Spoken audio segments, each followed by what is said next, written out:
Welcome to the channel, guys. Today we're going to be printing this fidget gearbox. So I'm basically going to show you guys how to assemble it and then how it works afterwards.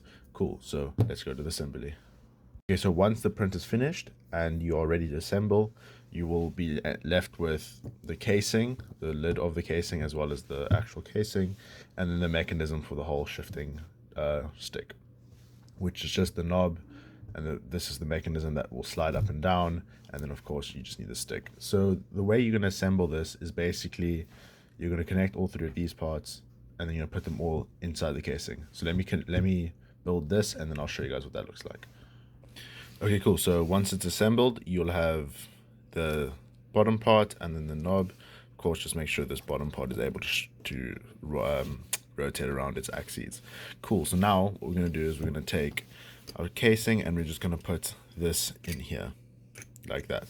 So once I've done that, I'll show you guys what that looks like, and then we can go and test it.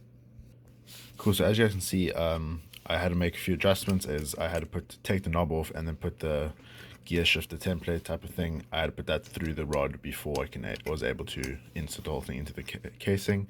And you guys can see in the center of your casing where that bottom part is, you'll see that there's like a little notch. You must just slide into that notch, and then you just, of course, you'll clip that on. So let me clip it on, and then you can see how it works.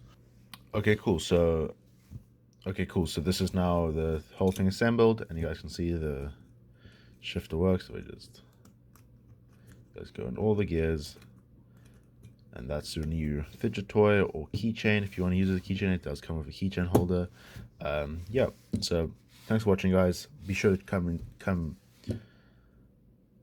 thanks for watching, guys. Please sure to pop into the next video. Remember to like and share the video. Cool. See you guys in the next one.